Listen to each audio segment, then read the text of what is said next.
خدمت همه بینندگان محترم. امیدوارم مثل همیشه حالتون عالی باشه و با انرژی خوب همراه این ویدیو شده باشید. قبل از اینکه وارد نقد و بررسی امروز بشیم، فقط یک نکته مهم رو توضیح بدم. همونطور که گفتم در کانال دوم ما عضو شوید، چون اگر روزی بنا به هر دلیلی نتونستیم در این کانال ادامه دهیم، فعالیتمون رو بدون توقف در کانال دوم ادامه خواهیم داد. پس عضویت شما باعث میشه هیچ وقت از محتواهای جدید عقب نمونید. اما بریم سراغ موضوع اصلی امروز. امروز میخواییم کانال پرن رو دقیق‌تر بررسی کنیم. کانالی که این روزها حاشیه‌هاش از خود ویدیوهاش بیشتر شده. حدود 4 روز پیش بین مهدی و شیروان یک درگیری جدی پیش میاد. اما نکته عجیب اینه که هیچ کدوم از این درگیری ها واقعی ضبط نشدند. یعنی درگیری هایی که در پشت صحنه وجود دارد آنها را ضبط نمی کنند. فقط نتیجهش رو نشون میدن که اونم نه خود اتفاق واقعی است، بلکه یک سناریوست. این دقیقا همون جاییه که سوالها شروع میشه. چرا چیزی که واقعا اتفاق افتاده رو نشون نمیدن؟ چرا همیشه بخش‌های حساس و واقعی حذف میشوند؟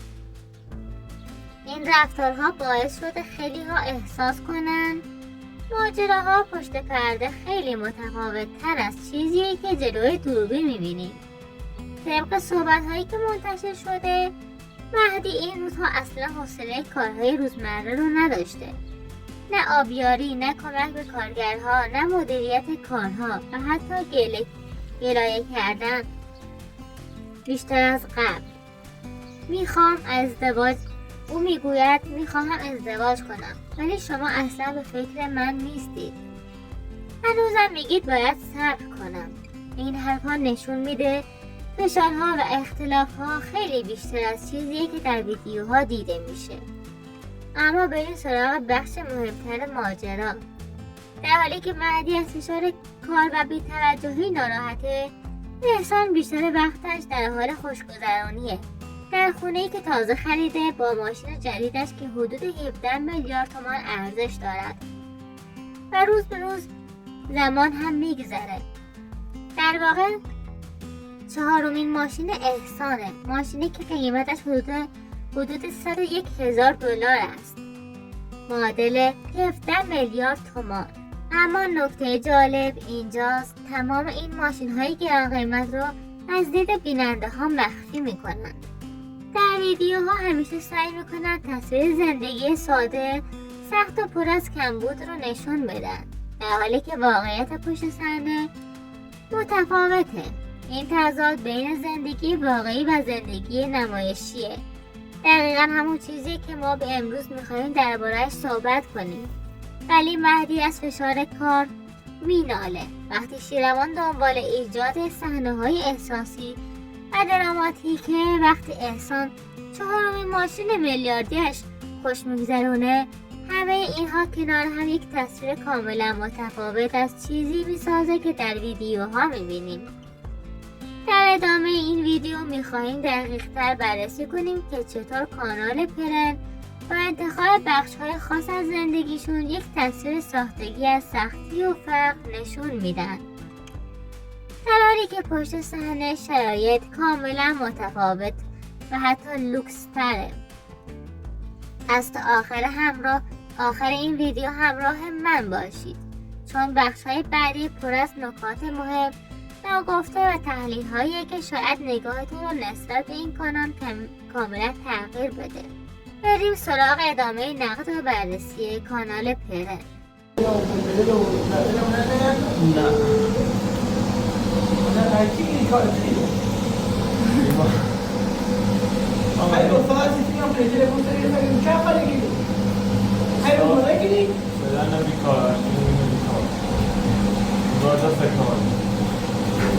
Kamera davatlı drone, bana davatlı drone uçuyor upgrade. Kend oldu. Kend kadar kalan mı? Yok, böyle kalan. این هست که تا چه کاری که تو داوطلب رو میتونی سیمانش کنی چه خالی کنی به نفیده شد کار من آرش داده اینه چی کار داره چه کاری که باز گوش کنی که تا تک بزرگ کرد تک بگیره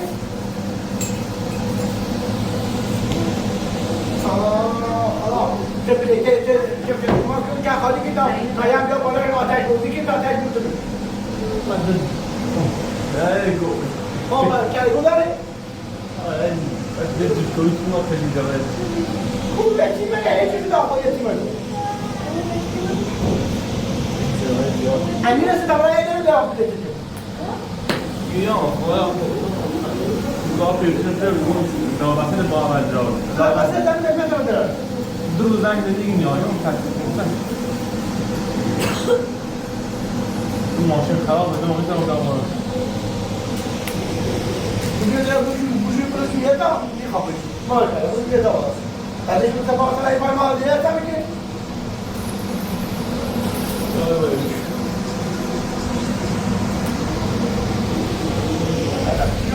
نه ست و کار کنی بود بریم ماشین رو بهتر بودیم نکرد بریم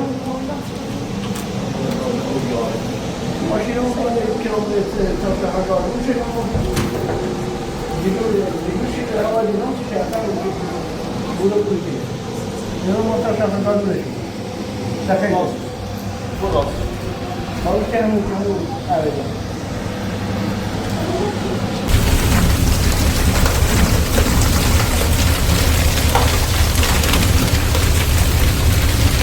همانطور که دیدید شیروان همچنان در حال سرزنش کردن مهدی است و توقع دارد تمام کارها را او انجام دهد، در حالی که همه می‌دانیم این خانواده می‌توانند خیلی راحت تمام کارها را به کارگرهایشان بسپارند. اما برای فیلمبرداری مجبورند طوری وانمود کنند که انگار خودشان در این مکان زندگی می‌کنند و سختی می‌کشند و هر روز با تلاش زیاد کارها را پیش میبرند. بعد از چند روز مهدی کمی آرامتر می شود. او می داند که در نهایت مجبور است با پدرش کنار بیاید. حتی جان بیبی به او گفته عروسیت را برگزار می کنیم، نگران نباش، فقط بگذار مرگ نجمی را فراموش کنیم و به خاطر حرف مردم کمی وقفه بیفته. اما در دل مهدی همیشه یک سوال تکراری وجود دارد: چرا انسان مدام در حال خوشگذرانی و خرید ماشین است ولی من باید همه کارها را انجام دهم؟ این گلایه ها نشان می دهد اختلاف ها فقط جلوی دوربین نیست، پشت صحنه هم فشارهای زیادی وجود دارد. در این ویدیو مهدی سعی می‌کند خودش را آرامتر نشان دهد تا فیلمبرداری خراب نشود. او می‌داند اگر عصبانیتش را بروز دهد صحنه‌ها از کنترل خارج می‌شوند و دوباره همه چیز گردن خودش می‌افتد. برای همین با وجود ناراحتی‌ها و خستگی‌ها نقش مهدی آرام و منطقی را بازی می‌کند تا ظاهر ماجرا حفظ شود. این تضاد بین زندگی واقعی و زندگی نمایشیه. دقیقاً همان چیزی است که کانال پررا پر از سوال و حاشیه کرده. جایی که پشت صحنه پر از اختلاف، خستگی و نابرابری است. اما جلوی دوربین همه چیز آرام، ساده و کنترل شده نشان داده می شود. و در نهایت مهدی آبی را که می آورد رایگان است. اینجوری و تا زندگی دوده. حالا چی داری یه خجیله برداره؟ چند کار داد این همه جیله برداری؟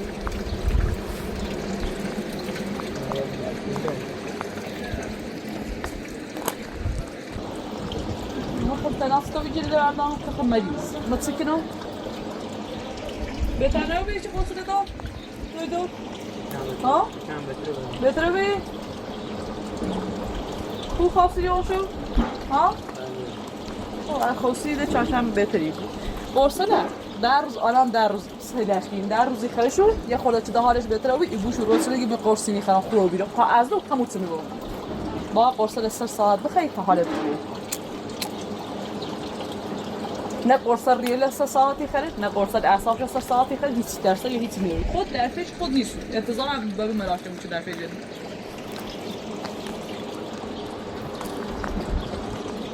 این خجیله چیه داری؟ ها مدی بگو تا بیا بامو. بعدش هم فرموسه ما حالا بشه ما کارجرد اوردیم تو مونو نسی پول بشیم. واو چه پر بزنیم ما پول بزنیم میشه پر.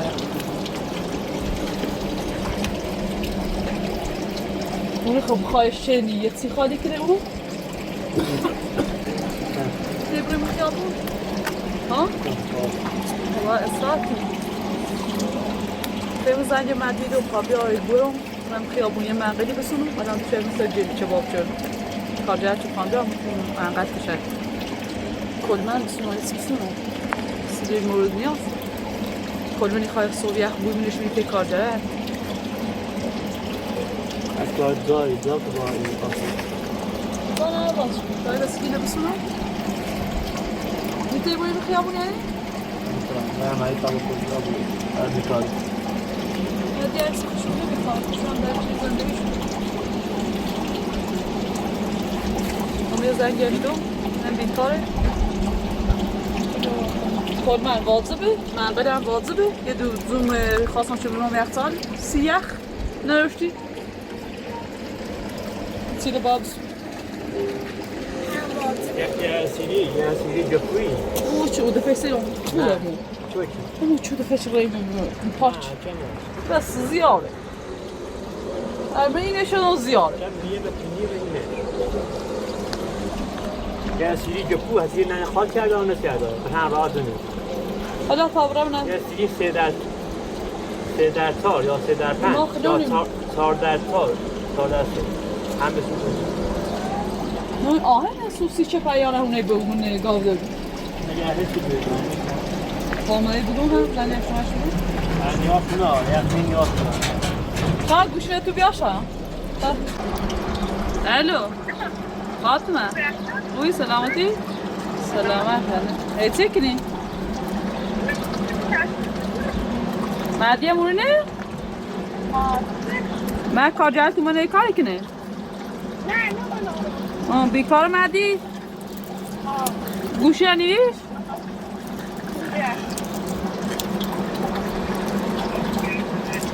مهدی الو خوبی؟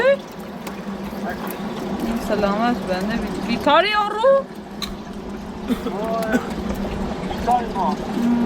ایتایی ببینه بایم خیابون تمورس مریض حالش اصلا خوب نیست شور را تایی دوی دور یه قرصدی داشت اصلا بی حال خواستم برم خیابون یا یه وقت کارجرد میان کار کنه نه منقل داشتیم نه کلمن داشتیم سیخ یه دو وسیله خرطپرت خواستم که من چه بریم خیابون تا برم بسونم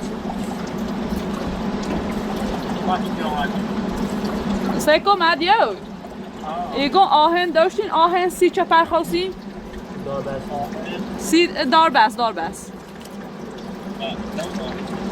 نانی؟ خیلی داشتین خنگار یا موسو ها؟ نه تو من اصلا که هر دارین تا هنچه ما بیاریم شوی خواست یه چپایی بزنین زانی سوچه بشینین یه وقت بین کار جرد تحمورز هنوز مشغول کار است که آریا ناگهان با صدای بلند میگوید تو بیمار هستی چرا داروها رو سر موقع نمیخوری اما واقعیت اینجاست که مسئولیت دارو دقیقاً روی دوش خود آریاست کسی باید این جمله را به خودش یادآوری کند اگر واقعاً نگران شوهرش بود باید داروها را سر ساعت به تحمورز میداد نه اینکه فقط قر بزند تا بازدید ویدیو را بالا ببرد این رفتار فقط جلوی دوربین نیست قر زدن‌های پشت صحنه هم ادامه دارد آریا چه در نقش باشد چه بیرون از نقش مدام نق میزند و همین باعث شده تحمورز از درون خرد شود او کم کم احساس میکند همسرش به او محبت ندارد کسی حواسش به حال و روزش نیست و فقط وقتی دیده می شود که قرار است نقشی مظلومانه بازی کند از طرف دیگر خود آریا هم می داند که این مدل رفتار بازدید می آورد برای همین است که نقش مظلوم سازی تحمورس را ادامه می‌دهند.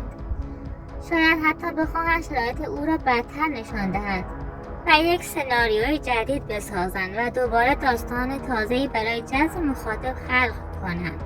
اما حقیقت تلخ است. تحمورس زیر فشار این نمایش‌ها آرام آرام له می‌شود و آریا به جای اینکه همراهش باشد بیشتر درگیر نقش بازدید است تا زندگی واقعی.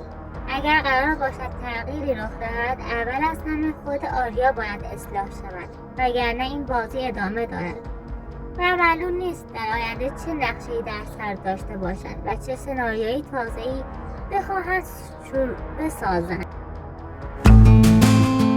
بینندگان محترم، از صمیم قلب ممنونم که تا این لحظه همراه من بودید.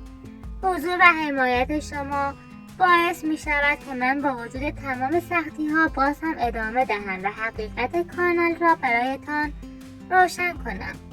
اما بگذارید صادقانه بگویم، کاری که انجام می دهم اصلا ساده نیست. هر بار که درباره این کانال ها صحبت می کنم یک ریسک بزرگ را به جانم می خرم. دلیلش هم روشن است. بیشتر این کانال هایی که معرفی می کنم اقوام نزدیک خودم هستند. طبیعی است که ممکن است از حرفهای من ناراحت شوند، دلخور شوند یا حتی بخواهند به من آسیب بزنند. به همین دلیل چهره‌ام را پنهان می کنم، نه برای اینکه بترسم، بلکه برای اینکه بتوانم بدون ترس از تهدید حقیقت را همانطور که هست به شما منتقل کنم. من هیچ دشمنی با کسی ندارم. فقط نمیخواهم مردم فریب بخورن و پول احساساتشان را خرج داستانهایی کنند که پشت پرده‌اش چیز دیگری است. قول میدهم در ادامه درباره بقیه کانال ها هم صحبت کنم تا جایی که بتوانم تحقیق کنم، بررسی کنم و هر چیز را که پشت پرده باشد آشکار سازم. شاید بعضی ها خوششان نیاید، اما من وظیفه‌ام را به درستی انجام میدهم و حقیقت را میگویم و به شما هم حق میدهم که واقعیت را بدانید و بدانید چه چیزی واقعیت دارد و چه چیزی حقیقت ندارد. از طرف این روزها هوا بسیار گرم است و من مجبورم بعضی از ویدیوها را بیرون ضبط کنم. شرایط واقعا سخت می شود. گرما، نور شدید، خستگی، اما باز هم سعی میکنم بهترین کیفیت را برای شما فراهم کنم. اگر گاهی ویدیوها کوتاه‌تر میشوند دلیلش همین شرایط سخت است. امیدوارم درک شرایط ضبط را داشته باشید و از من دلخور نشوید. در نهایت باز هم از همراهی شما تشکر میکنم. شما باعث میشوید این مسیر ارزش ادامه دادن داشته باشید. به زودی با افشاگری جدید، بررسی‌های دقیق‌تر و حقایق بیشتر برمیگردم. و تا دیدار بعدی، خدا نگهدار.